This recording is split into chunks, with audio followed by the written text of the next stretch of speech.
지난주 우리가 함께 나누었던 그 말씀은 세 번째로 예수님께서 십자가 지심에 대해서 아주 구체적으로 말씀하신 직후에 있었던 사건이었죠. 여러분, 이런 것들을 생각해 보면 진짜 어처구니가 없는 거예요.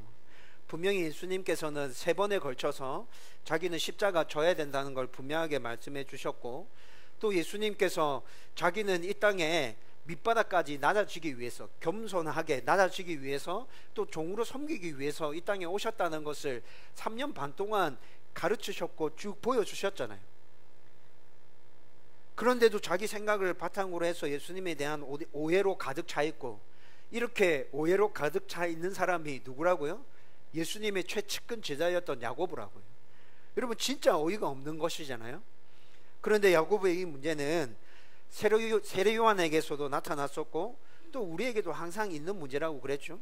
자기 생각과 틀 안에 예수님과 하나님을 가두고 자기가 생각하는 뭔가를 꿈꾸고 바라고, 그렇게 되지 않으면 실망하고 낙심하고. 여러분, 이런 모습들이 우리 안에도 자주 나타나지 않습니까? 특별히 기회가 생길 때마다 모든 사람의 깊은 곳에 있는 그 부와 권력과 명예를 탐하는 그 인간의 본성, 그 본성이 영의 생각들을 누르고 불쑥불쑥 튀어나오는 것, 그것이 바로 저와 여러분들의 모습이잖아요. 우리의 삶들을 잘게 나누어서 잘 생각해 보면 우리가 결정하는 것, 판단하는 것, 또 삶의 가치라고 붙들고 있는 것, 여러분, 이런 모든 것들이 부와 권력과 명예와 아주 밀접하게 연결되어져 있다는 것을 발견하게 될 겁니다. 따라서 지난주에 나눈 말씀은 야고보의 문제이면서 동시에 저와 여러분들의 문제라는 것이죠.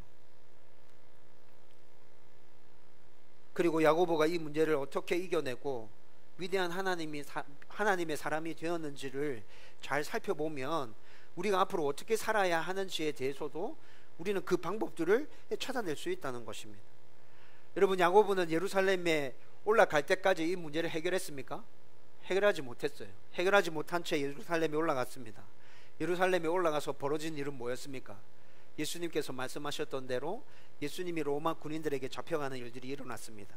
그때 야고보는 자기의 생각 때문에 철저하게 실패하게 되죠. 그렇게 따라다녔던 예수님을 믿고 신뢰했는데, 그런데 그 예수님이 로마 군인들에게 잡혀갈 때 예수님을 등지고 도망치기까지 했잖아요. 자신의 그 문제 때문에 야고보는 이렇게 실패하게 된 것입니다. 그런데 이렇게 이야기가 끝나지 않죠. 실패한 그 야고보에게 예수님은 찾아오셔서 그를 다시 회복시켜 주십니다. 부활하신 예수님을 만나고 난 다음에 야고보는 정말 예수님이 이 땅에 섬기기 위해서 오신 거구나, 예수님이 섬기기 위해서 이 땅에 오셨다고 했는데 그 말의 의미가 이제 무엇인지 조금 알겠다, 이해하게 됩니다. 그리고 난 다음에 예수님이 승천하시고 성령 강림이 있고 난 이후에 예수님께서 섬기기 위해서 이 땅에 오셨다라는 분명한 의미를 깨닫게 되죠.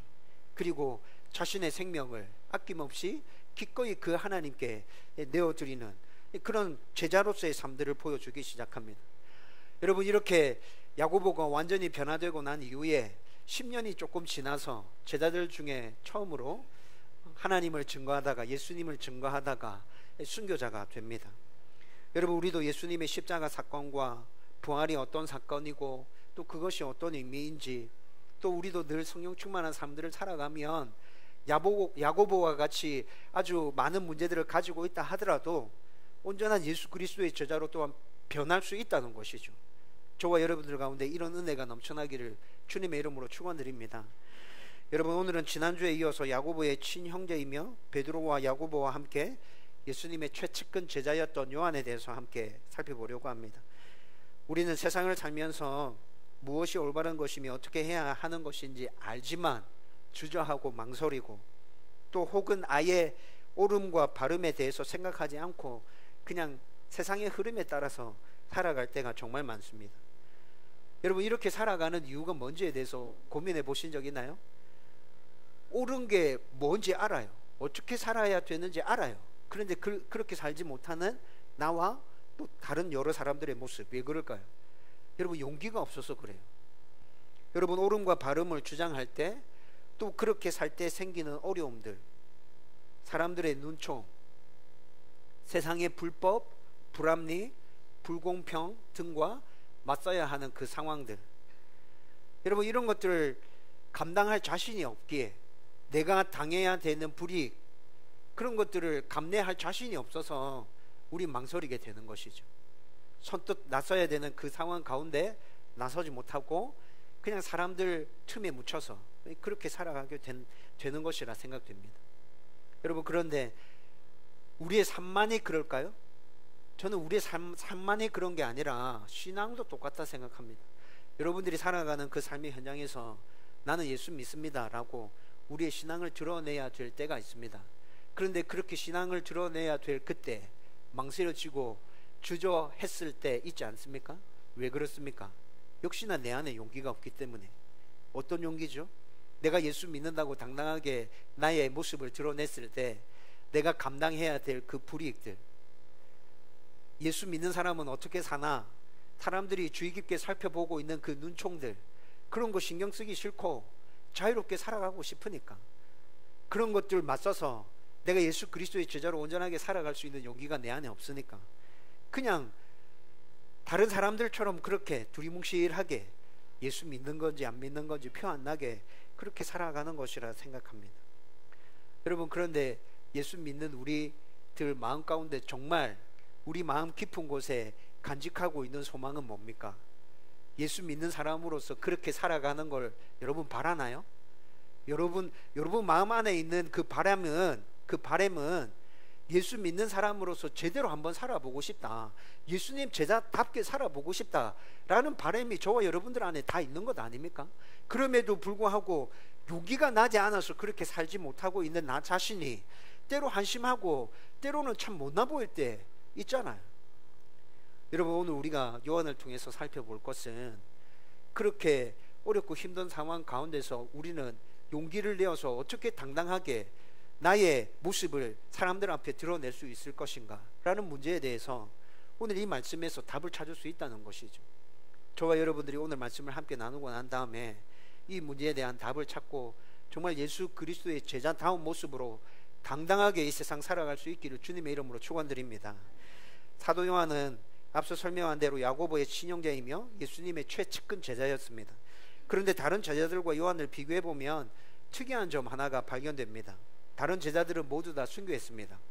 심지어 가룟 유다가 빠지고 난 다음에 사도행전이 처음 시작되어지면서 마띠아를 제비뽑기로 해서 제자에 포함시키죠. 여러분, 그 마띠아도 유대인들에게 돌에 맞아서 순교한 것으로 전해지고 있습니다. 그런데 요한은 노환으로 죽었다는 것이죠. 여러분, 학자들이 추측하기로 요한의 나이는 100세 가까이 되었을 때 죽었다, 그렇게 추측합니다. 굉장히 오래 살았죠. 지금도 100세 가까이 산 거면 엄청 장수한 건데, 이때 이 당시에 평균 나이가 얼마나 그랬어요? 50대 후반? 그 정도 된다 그랬죠. 그런데 100세 가까이 살았으면 요한은 정말 오래 살은 거잖아요. 그렇다고 요한이 신앙을 버렸거나 복음을 전하는 것을 소홀히 했던 것도 아닙니다. 다른 제자들과 마찬가지로 성령 강림 이후에 요한도 목숨을 걸고 열심히 복음을 전했고 또 많은 어려움을 겪었지만 순교하지는 않았다는 것이죠.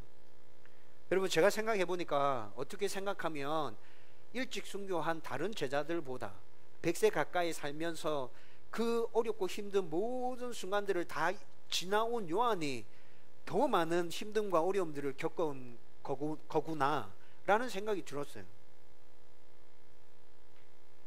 오늘 우리가 나눌 요한계시록의 말씀도 노년에 복음을 전하다가 밤못섬에 귀양살이 하면서 성령의 감동으로 기록하게 된 성경이 바로 요한계시록이죠. 여러분, 학자들이 추측하기로는 밤못섬에 귀양살이 갔다가 요한이 그곳에서 노안으로 죽은 것이 아니라 귀양살이에서 잠깐 풀려났다가 AD 98년경에 요한이 죽었을 것으로 추정합니다. 그때 그의 나이가 95세 전후로 추정되어지고 있고, 요한이 죽은 곳은 에베소라고 학자들은 그렇게 생각하고 있습니다. 여러분, 그런데 이렇게 오랜 세월을 살면서 좀 전에 말씀드렸던 것처럼 요한은 예수 믿는 사람으로 살아가면서 정말 힘들고 어려운 일들을 많이 겪어냈을 것이라고요. 그가 겪었던 어려움들을 크게 살펴보면 두 가지로 나눌 수 있는데, 첫 번째는 당시 교회와 성도의 신앙 위기에서 비롯된 교회 내부적인 문제였고, 또 다른 하나는 로마 제국의 기독교 박해로 인한 외부적인 문제였습니다. 내부와 외부의 이런 모든 문제들을 끌어안고 그가 예수의 사람답게 잘 살 수 있었다는 것이죠. 여러분, 이를 좀 자세히 살펴보면 먼저 내부적인 어려움은 당시 교회와 그리스도인의 신앙이 점점 약해지고 있었어요. 예수님 승천하시고 난 다음에 한 60년 정도 지났는데, 여러분, 이때 확 커지던 교회가 무슨 이유에서인지 모르겠는데 급격하게 이렇게 감소되는, 교회가 위축되는 그런 상황이 발생했다는 것이죠. 그리고 이런 틈을 타서 이단들은 교회에 침투해서 성도들을 굉장히 못살게 괴롭히고 있는 상황이었습니다. 여러분, 요한계시록 2장과 3장이 이를 굉장히 잘 보여주고 있습니다. 여러분, 요한계시록 2장과 3장에서는 소아시아 7교회에 보내는 편지가 쭉 나타나죠. 그 편지를 읽어보면 그 교회들에 대한 칭찬과 책망이 나타납니다. 먼저 에베소 교회에 대해서 얘기하는데, 에베소 교회는 여러 가지 핍박과 고난 속에서도 잘 견딘 것과 거짓 사도들을 걸러낸 것을 칭찬하고 있습니다. 그리고 난 다음에 이어지는 책망을 보면 2장 4절에 너희 처음 사랑을 버려놓으라 라고 말하고 있습니다. 여러분, 에베소 교회는 여러 가지 핍박과 또 거짓 선지자들은 잘 걸러냈지만 이런 것들을 이겨내고자 온전히 말씀만 계속 붙들고 있다 보니까 이들 가운데 있어야 될 하나님의 사랑이 부족해져 버린 거예요. 신앙의 본질을 놓쳐버리게 된 거죠. 진리만을 붙들고 있고 이 진리에서 비롯되어지는 행함으로 나타나야 되는 그 사랑들이 흔적도 없이 사라져 버린 거예요. 여러분, 그래서 처음 사랑이 식었다 이렇게 책망합니다. 버가모 교회에 대해서 책망하기로는 2장 15절 말씀에 보면 이와 같이 내게도 니골라당의 교훈을 지키는 자들이 있도다 라고 말씀하고 있습니다. 여러분, 니골라당은 이때 이 당시 등장한 이단이었는데 율법 폐기론자들이었습니다. 무율법주의, 도덕 폐기론자. 예수 믿고 난 다음에 우리는 구원받았기 때문에 이 땅 가운데서 어떻게 살든지 아무 상관없어. 이 땅 가운데서의 삶은 우리의 구원과 아무런 연관이 없어 라고 주장했던 사람이 니골라당이라고. 그런데 이 니골라당이 교회 안에 침투해 있었어요. 그리고 두아디라 교회에 대해서는 2장 20절 말씀에 보면 자칭 선지자라 하는 여자 이세벨을 내가 용납함이라. 이세벨, 이상한 여자가 있었다는 거죠. 근데 이 여자를 용납했다는 것입니다. 3장 1절 말씀에 보면 사대 교회에 대해서는 내가 살았다 하는 이름을 가졌으나 죽은 자로다 라고 말합니다. 3장 16절에 라우디게아 교회에 대해서는 네가 뜨겁지도 아니하고 차지도 아니하니 내 입에서 너를 토하여 버리리라 라고 책망하고 있습니다.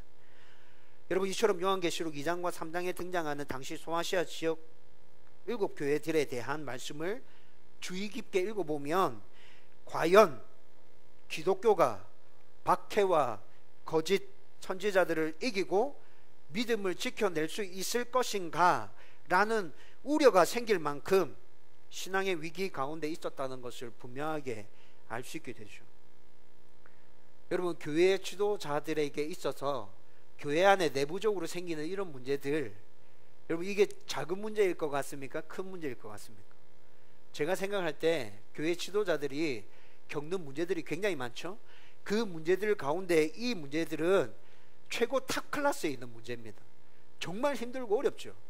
교회 안에 성도들을 집어삼킬 자가 들어와 있는데 그 사람이 누군지 몰라. 여러분, 하루하루가 긴장의 연속인 것 같지 않습니까? 저 사람이 긴가? 저 사람이 긴가? 신앙이 계속 무너져 내리는 모습들이 성도 안에서 계속 보여. 여러분, 밤에 잠을 제대로 잘 수 있겠어요? 저는 요즘에 굉장히 행복한 고민을 하면서 잠을 잘 못 자고 있습니다. 다음 교회에 하나님께서 은혜를 부어주셔서 우리 교회가 정말 건강하게 잘 서가고 있습니다. 요즘 제가 여러분들에게 계속 말씀드리고 있는 거죠. 저는 진짜 그렇게 느끼고 있거든요. 밤에 잠자리에 들면 행복한 고민이 시작됩니다. 이제 조직을 좀 구체적으로 만들어야 될 것 같은데 이 조직을 어떻게 꾸리면 될까? 이제 교회 확장과 관련해서 성도들은 아직 때가 안 됐다 생각할지 모르지만 담임 목사인 나는 지금 그 부분과 관련된 부분들도 생각하고 준비를 해야 되는데 어떻게 하면 될까? 여러분, 이런 것들 생각하면 밤에 잠을 못 자겠어요. 일주일에 한 3일 4일은 제대로 잠을 못 잡니다. 그냥 멍하니 앉아 있으면 자연스럽게 이 생각들이 제 머릿속을 가득 채우고 있다는 것을 제가 발견하게 됩니다. 여러분, 제가 지병을 안고 있잖아요. 잠을 못 자면 몸이 굉장히 힘들어지거든요. 한 2주 3주 정도 이런 시간들 계속 보내면서 개척하고 난 다음에 3년 동안 나타나지 않았던 증상들이 제 몸에서 지금 막 나타나고 있습니다. 행복한 고민을 하는데도 이렇게 담임 목사가 힘이 든대. 근데 설교 말씀을 준비하면서 사도 요한, 교회 안에 이런 문제들을 끌어안고 있는 사도 요한, 진짜 힘들었겠다. 이 나의 힘듦이라는 건 이건 진짜 비교가 안 되는 것이구나. 나는 힘들다고 말도 못하겠다. 여러분, 이 정도로 사도 요한은 지금 엄청난 문제를 직면하고 있는 것이라고요. 그리고 외부적인 어려움뿐만이 아니라, 내부적인 어려움뿐만이 아니라 외부적으로는 기독교에 대한 로마 제국의 박해가 있다 그랬죠. 여러분, 로마 제국의 기독교 박해는 여러분들도 알고 있다시피 네로 황제 때가 최절정이었습니다. 네로 황제 때 AD 64년에 로마의 대화재가 있었거든요. 그 화재로 인해서 로마시가 거의 초토화되었습니다. 그런데 이 방화의 원인을 기독교인들에게 돌리면서 이 사건을 수습하려고 했죠. 그래서 이때 이 당시에 기독교인들이 엄청나게 많이 죽었거든요. 여러분, 제일 처참하게 죽인 방법이라고 생각하는 것, 제 나름대로, 여러분, 기독교인들을 가로등에 등불로 불태워서 그렇게 사용했었습니다. 그림이 있습니다. 인터넷에 찾아보면 낮에 성도들을 붙잡아서 신앙을 포기할 거냐 물어보고 포기하지 않겠다 하면 한낮에 사람들이 보는데 가로등으로 쓰려고 세운 기둥 있잖아요. 거기에 성도들을 묶었다고요. 지나다니는 사람들이 낮에 성도들이 그렇게 기둥에 묶여져 있는 걸 봤습니다. 밤이 되면 어떻게 해요? 거기에다가 기름을 붓고 불을 붙였어요. 여러분, 그렇게 해서 길거리를 밝혔다고요. 여러분, 이 외에도 굉장히 다양한 방법으로 기독교인들을 죽였습니다. 제가 생각할 때 이건 진짜 너무 잔인해도 너무 잔인하다. 인간이 어떻게 이런 생각까지 할 수 있지? 라는 생각이 들었어요. 여러분, 그런데 네로 이후에 5 황제가 지나고 난 다음에 요한이 요한계시록을 기록할 당시에 로마 황제는 도미티아누스라는 황제였습니다. 도미티아누스. 여러분, 이 황제는 로마 황제들 중에 처음으로 자신을 신이라고 선언했습니다. 나는 신이다, 이렇게 선언했어요. 그런데 기독교인들은 신을 오직 누구만을 인정합니까? 하나님만을 오직 신으로 인정하죠. 예수님만을 오직 나의 주인으로 인정하잖아요. 그렇죠? 그러니까 도미티아누스가 자기가 신이라고 인정했는데 예수 믿는 사람들은 하나님만을 신으로 인정하고 예수님을 자기 주인이라고 말하고 있거든요. 그러니까 이때 또 심각한 박해가 일어납니다. 네로 때만큼 심각한 박해가 일어나서 사람들이 뭐라 얘기했냐면 네로 황제가 다시 살아났다, 네로가 죽지 않았다 라고 말할 정도로 이때 이 당시에 박해가 극심하게 치닫고 있었습니다. 그런데 이때를 살아가는 요한이 요한계시록을 기록하고 있는 것이라고요. 여러분, 도미티아누스 황제 때 있었던 일들 기록하고 있는 문헌들 되게 많습니다. 그 문헌들도 찾아보면 도미티아누스 이 황제가 요한을 독살하려고 했는데 실패했다, 그래서 그를 밤모섬에 유배 보낸 것이다 라는 기록을 찾아볼 수도 있고, 또 그거 아니고 끓는 기름을 부어서 죽이려고 했는데 그게 실패해서 요한을 밤모섬으로 보낸 거다 라고 이야기하는 문헌도 찾을 수 있죠. 어떤 게 사실인지 잘 모르겠어요. 그런데 합리적인 추측에 따라서 분명한 건 하나는 도미티아누스가 요한을 죽이려 했다는 건 분명하다는 것입니다. 여러분, 이런 시대를 살아가고 있는 요한의 상황이 이렇다는 걸 생각하고 다시 요한계시록을 한번 읽어보십시오. 여러분, 진짜 놀랍지 않습니까? 요한계시록을 기록할 때 그의 나이는 이미 90세 초반, 육신은 노년으로 이미 쇠할 대로 쇠했고 교회 안팎에서 방금 살펴본 것처럼 엄청난 어려움이 있었는데 이런 모든 것들을 다 극복하고 어떻게 이렇게 담대하게 요한계시록을 기록할 수 있었을까? 여러분, 요한계시록 전체를 쭉 읽어보면 예수님의 승리에 대한 메시지로 가득 차 있거든요. 여러분, 이런 어려움 가운데서 뭔가 쫓기는 듯한 느낌을 가지고 있는 그가 여러분 승리에 대한 메시지로 가득 차 있는 요한계시록을 기록했다. 여러분, 이해되세요? 여러분, 진짜 놀랍지 않습니까? 이 사람은 사람이 아닌가? 도대체 이 사람 마음 가운데 무슨 생각하고 있는 거지? 여러분, 도미티아누스 황제가 밤모섬으로 요한을 유배 보냈습니다. 근데 제가 좀 전에 말씀드렸듯이 합리적인 추측에 의하면 죽일 수 있는 기회가 생겼으면 당연히 죽였을 거라 했죠. 여러분, 그러면 밤모섬에 유배 가 있는 중에도 도미티아누스는 요한을 죽일 기회를 찾고 있겠어요, 안 있겠어요? 요한이 그거 몰랐을까요? 다 알았죠. 다 알았는데 지금 밤모섬에서 성령의 계시에 따라서 요한계시록을 기록하고 있다니까요. 여러분, 오늘 우리가 읽었던 2절 말씀 이렇게 얘기합니다. 요한은 하나님의 말씀과 예수 그리스도의 증거, 곧 자기가 본 것을 다 증언하였느니라. 다 증언하였느니라. 자기가 지금까지 예수님의 제자로서 또 성령 강림 이후에 복음을 전하면서 본 것, 들은 것, 경험한 것, 그리고 지금 유배지까지 와서 성령께서 자기에게 말씀해 주시는 것, 모든 것 전부 다 요한은 증언했다라고 성경이 말씀해 주고 있습니다. 도대체 요한에게 이런 용기가 어떻게 생겨난 것입니까? 여러분, 오늘 설교를 시작하면서 제가 여러분과 제 안에 있는 깊숙이 감춰져 있는 소원에 대해서 말씀드렸죠. 저와 여러분들도 예수 믿는 사람답게 살고 싶은 마음이 있잖아요. 그렇죠? 저 진짜 있습니다. 예수 믿는 사람답게 살고 싶습니다. 예수의 제자답게 살고 싶습니다. 그 마음이 있는데 순간순간 다가오는 상황들을 보면 그 앞에서 위축되어지고 그 앞에서 쫄게 된다고요. 그런데 도대체 요한은 이 마음 안에 뭐가 들어있었길래 이런 상황 가운데 직면하고 있는 이 사람이 이렇게 당당하게 예수 그리스도의 승리에 대해서 선포할 수 있을까? 여러분, 오늘 이 부분에 대해서 저와 여러분들이 좀 구체적으로 한번 살펴보십시다.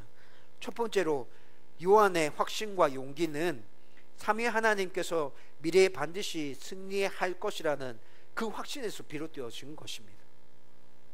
그리고 요한이 가지고 있는 이 확신의 근거는 바로 우리를 죄에서 구원하기 위해서 예수님께서 십자가에서 죽으시고 부활하시고 재림한 것에 대한 믿음의 근거를 두고 있습니다. 여러분, 이와 관련해서는 요한계시록 전체를 살펴보면 우리 분명하게 확인할 수 있습니다. 그런데 요한계시록 전체를 다 살펴볼 필요도 없이 여러분, 요한계시록 1장만 주의 깊게 살펴보십시오. 요한계시록 1장 5절에서 7절 이렇게 얘기합니다. 그의 피로 우리 죄에서 우리를 해방하시고 라고 말씀하고 있습니다. 예수님의 십자가 죽으심과 부활을 말씀하고 있는 것이죠. 그리고 계속 이어지는 말씀 보면 그가 구름을 타고 오시리라. 각 사람의 눈이 그를 보겠고 그를 찌른 자들도 볼 것이요 라고 말씀하고 있습니다. 여러분, 이것은 무엇을 얘기하는 거예요? 재림하실 예수님에 대해서 말씀하고 있는 것이잖아요. 여러분, 요한은 지금 요한계시록을 시작하면서 예수 그리스도의 십자가, 부활, 재림, 여러분 이것들을 굳게 붙들고 있다는 것이 바로 표가 나죠.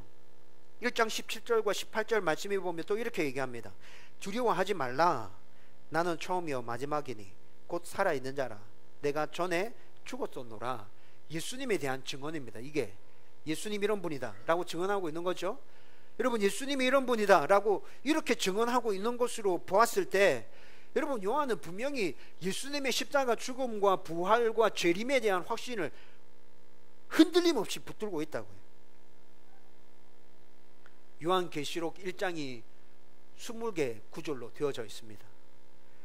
여러분, 요한계시록 1장을 천천히 읽어보십시오. 그 20개 구절 중에 예수님과 관련 없는 구절 한번 찾아보세요. 여러분, 구약 성경은 오실 예수님에 대해서 기록한 성경입니다. 그렇죠? 신약 성경은 그 예수님이 오셨고 십자가에서 죽으셨고 부활하셨고 재림하실 것이다 라는 것을 기록해 주고 있죠. 그리고 성경 마지막 요한계시록은 무엇을 기록해 주고 있습니까? 그 예수님이 승리자이시다. 그 예수님이 승리자이시다. 여러분, 그런데 요한계시록을 기록한 요한은 이렇게 어렵고 힘든 상황 가운데 처해 있으면서도 그 예수님이 승리자이시다 라고 당당하게 고백하고 있다는 것입니다. 요한은 또한 예수님을 어린 양으로 일관되게 기술하고 있습니다. 여러분 이 표현은 요한계시록 안에 28번이나 등장합니다. 어린 양, 예수님을 어린 양으로 표현하고 있어요. 여러분 어린 양이 힘이 있어요? 힘이 없어요? 힘이 없어요. 요한계시록 5장 6절에 보면 일찍이 죽임을 당한 어린 양 이렇게 표현합니다.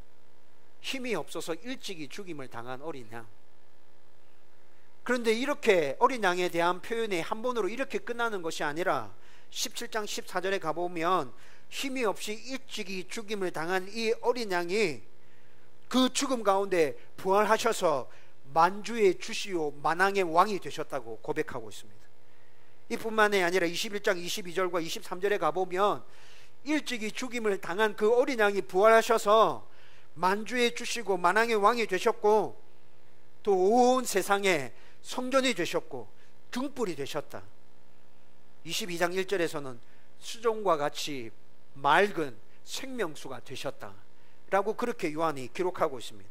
여러분 그런데 요한이 예수님에 대해서 묘사하고 있는 이런 모든 표현들은 다 무엇을 강조해서 말하고 있는 것이죠?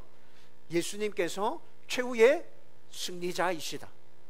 예수님께서 모든 상황들을 다 마무리 지으시고 예수님께서 이기셨다. 그분 안에 참 평안과 참 승리가 있다. 여러분 이것을 지금 사도 요한이 이런 단어들을 통해서 계속 우리 가운데 보여주고 있는 것이라고요. 그리고 자기 안에 이런 믿음과 확신이 있었기 때문에 상황이 아무리 어렵고 힘들어도 절대 흔들리지 않고 담대하게 자기 길을 걸어갈 수 있었던 것이죠. 여러분 이것은 지금 이 시대를 살아가고 있는 저와 여러분들에게도 똑같이 적용되어지는 것입니다. 여러분 저와 여러분들에게 예수님의 십자가 부활과 재림에 근거해서 앞으로 닥칠 모든 상황 가운데 삼위 하나님께서 반드시 승리할 것이라는 그 믿음이 있다면 우리도 어떤 상황 가운데서 흔들리지 않을 수 있습니다. 사도 요한 같은 용기가 우리들 가운데서도 막 일어나 샘솟아날 거예요. 당당하게 이 세상 가운데서 성도로 살아갈 수 있게 될 것입니다. 여러분 예수님이 십자가에서 죽으신 사건은 우리를 모든 죄에서 구원하기 위한 한도 끝도 없는 하나님의 사랑이셨습니다. 예수님의 부활은 그 구원을 완벽하게 이루기 위한 마침표였습니다. 예수님의 재림은 구원 이후에 기쁨과 평안과 행복과 즐거움으로 가득 찬 새로운 삶의 시작을 우리 가운데 선포해주고 있는 것입니다.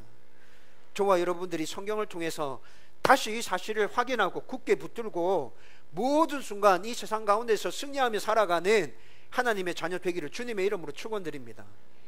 두 번째로 요한의 확신과 용기는 성령의 충만한 가운데서 나타나는 것입니다. 요한계시록 1장 10절에서 내가 성령에 감동되어 내 뒤에서 나는 나팔 소리 같은 큰 음성을 들으니 라고 사도 요한이 말씀하고 있습니다. 성령에 감동되어, 성령에 감동되어. 여러분 한글 성경으로 보면 성령으로 감동되어 라는 이 말을 조금 다르게 요한계시록 4장 2절에 보면 성령에 감동되었더니 과거형으로 나타내고 있죠. 17장 3절에 가보면 성령으로 이렇게 얘기합니다. 21장 10절에서도 성령으로 이렇게 얘기하는데, 여러분 제가 좀 전에 말씀드렸던 성령과 관련된 이 표현들은 헬라어로 살펴보면 모두 다 같은 표현입니다.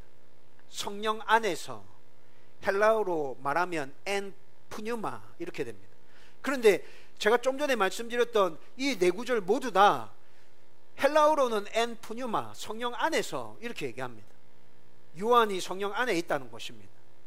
여러분 요한이 성령 안에 있다는 말은, 이 말은 또 어떻게 해석되어질 수 있습니까? 성령 충만하다. 요한이 성령 충만하다. 여러분 작년에 제가 수요 기도의 말씀 중에 하나님을 온전히 의지하는 삶, 하나님을 온전히 굳게 붙드는 삶에 대해서 여러분들과 함께 나누었는데, 여러분 생각나십니까? 하나님을 온전히 붙들고 의지하기 위해서는 제가 어떻게 해야 된다 했습니까? 우리 힘으로 가능한가요? 아니요. 성령 충만해야 가능하다 그랬죠. 성령 충만해야 하나님을 온전히 의지할 수 있고, 성령 충만해야 하나님을 온전히 붙들 수 있습니다. 여러분 저의 이 생각은 지금도 똑같습니다. 저는 확신합니다. 우리의 힘으로 하나님을 붙들려고 하면 절대 붙들 수 없다. 다 실패한다. 성령 충만해야 자연스럽게 하나님을 의지하고 하나님을 붙들 수 있다. 여러분 그래서 저와 여러분들의 성령 충만을 위해서 매일 기도하고 있습니다. 매일 하나님을 온전히 의지하고 하나님과 동행하면서 평안을 누리기를, 저와 여러분들이 그런 삶을 살 수 있기를 매일 기도하고 있습니다.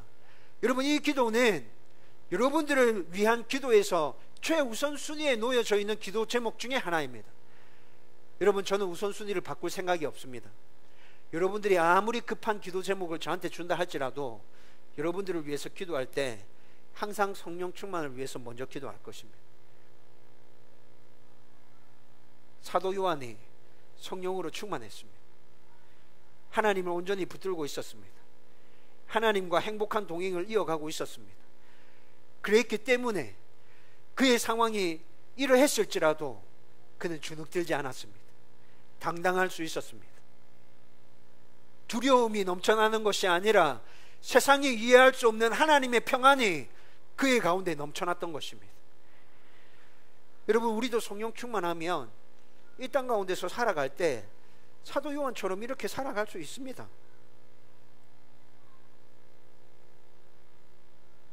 사도 요한은 성령 충만하기 위해서 늘 말씀을 붙들고 있었고 늘 하나님께 기도했고, 그래서 힘들고 어려웠던 이 상황 가운데서도 그 어려움들을 잘 이겨낼 수 있었던 것이죠.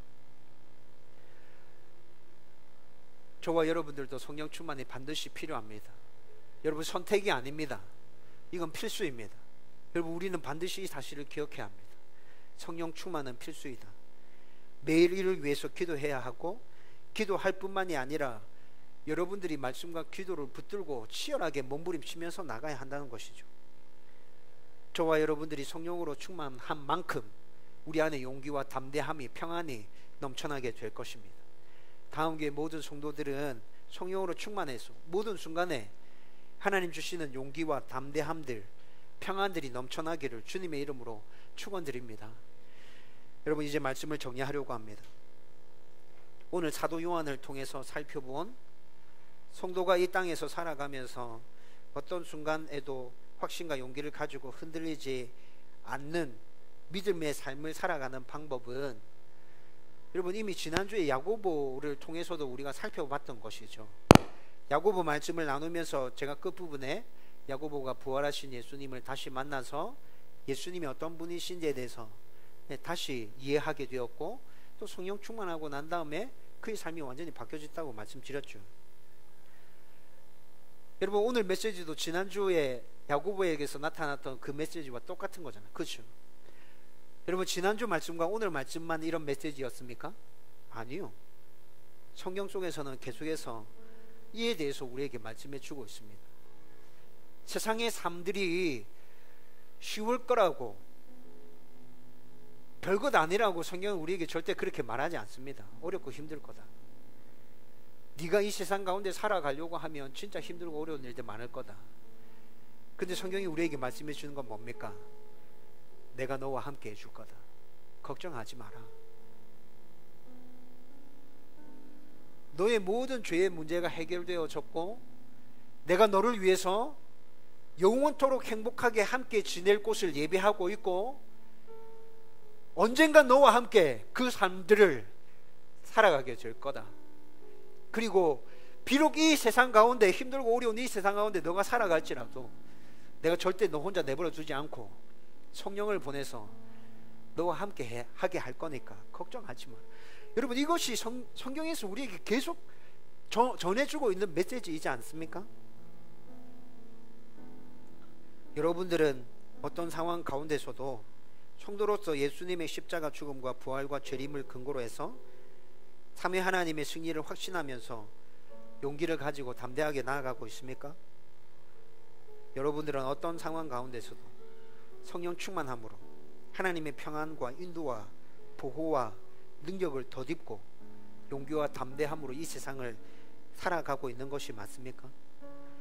저와 여러분들 안에 이런 확신들이 있다면 지금까지 그렇게 잘 살아온 것이고, 하나님께서도 우리의 그런 삶의 모습을 통해서 영광 받아 주셨을 것입니다.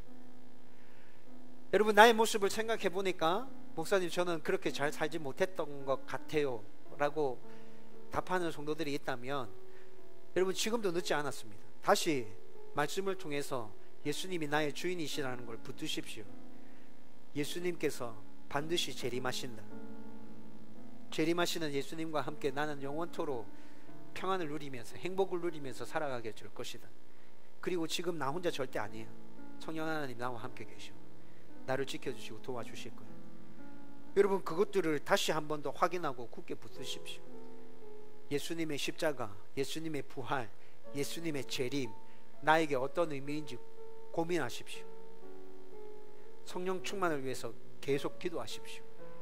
그렇게 하면 저와 여러분들도 사도 요한과 같이 어떤 상황 가운데서도 담대하게 이 세상을 잘 살아갈 수 있게 될 것입니다.